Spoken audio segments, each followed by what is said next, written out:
இன்றைக்கி பார்த்தீங்கன்னா துவரம்பருப்பு துவையல் செய்ய போகிறேன். அது பார்த்தீங்கன்னா இப்படி கொஞ்சம் துவரம்பருப்பு எடுத்துருக்கிறேன். ஒரு 100 கிராம், 5 சின்ன வெங்காயம், 4-5 வரமிளகா, 4-5 பூண்டு, கொஞ்சம் புளி, கொஞ்சமாக தேங்காய், கொஞ்சம் கருவேப்பிலை, கொத்தமல்லி தழை இதெல்லாம் போட்டு இதோட பார்த்தீங்கன்னா உப்பு, பெருங்காயம் இந்த 2 சேர்த்துக்கணும்.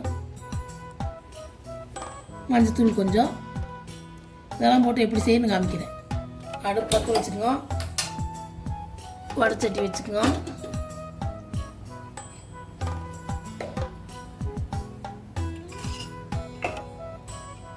கொஞ்சமாக எண்ணெய் ஊற்றிங்க.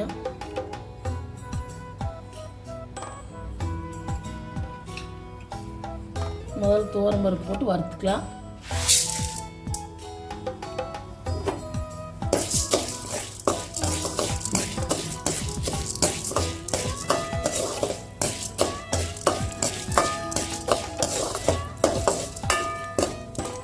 சிம்மில் வச்சு வறுத்துக்கோங்க, தீயாத.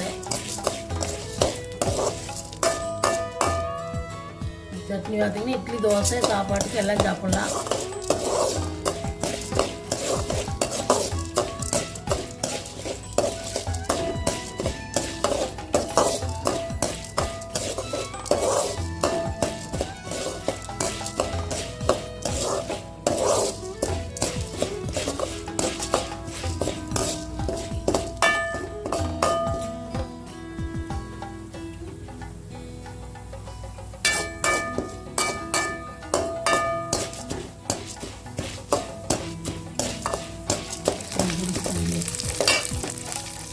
வெங்காயம் சேர்த்துக்கலாம்,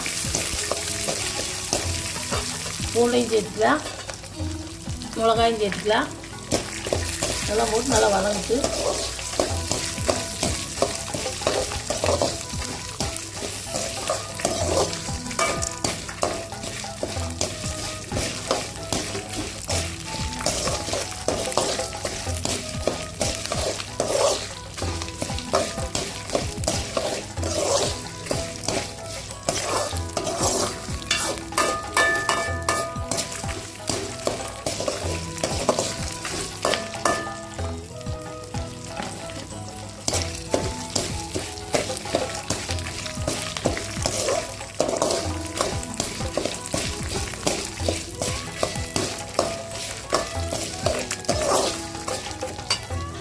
கருவேப்பிலையும் கொத்தமல்லி தலையும் போட்டுக்கலாம்.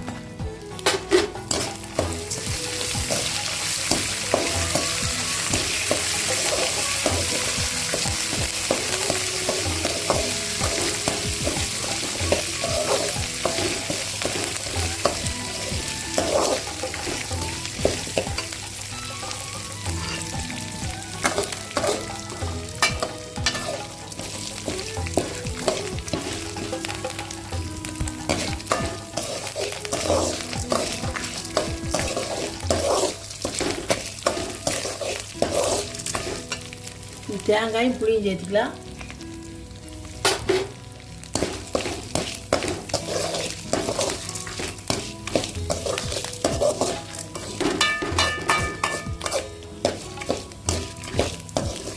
எண்ணெய் ஊற்றாலும் அப்படியே பச்சை கூட வதக்கி அரைக்கலாம். நான் கொஞ்சம் எண்ணெய் ஊற்றி வறுக்கிறேன்.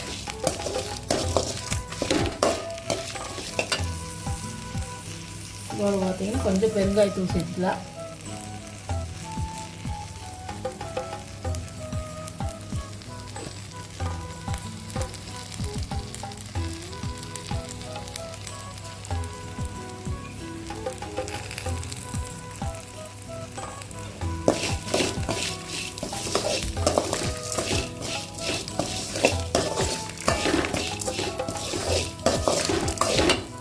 மஞ்சத்தூள் கொஞ்சம் சேர்த்துக்கலாம்.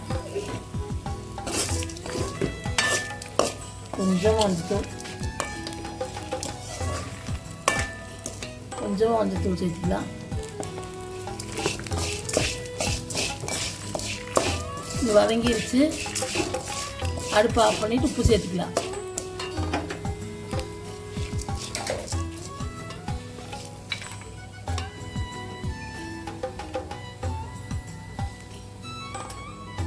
உப்பு சேர்த்துக்கலாம்.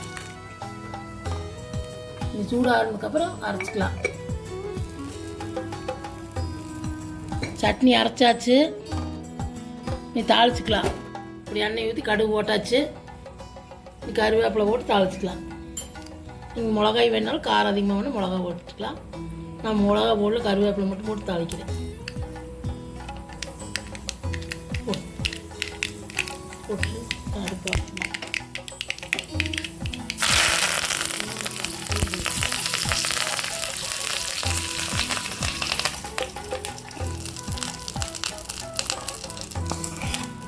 பார்த்தீங்கன்னா சட்னி தாளிச்சாச்சு. இந்த சட்னி பார்த்தீங்கன்னா சாப்பாடு, இட்லி, தோசை எல்லாமே சாப்பிட்லாம். இது துவையல்னு சொல்லுவாங்க, துவரம் பருப்பு துவையல்னு சொல்லுவாங்க, சட்னின்னு சொல்லலாம். நீங்களும் உங்கள் வீட்டில் செஞ்சு பாருங்க. செஞ்சு பார்த்துட்டு பிடிச்சிருந்தா லைக் பண்ணுங்கள், ஷேர் பண்ணுங்கள், சப்ஸ்கிரைப் பண்ணுங்கள்.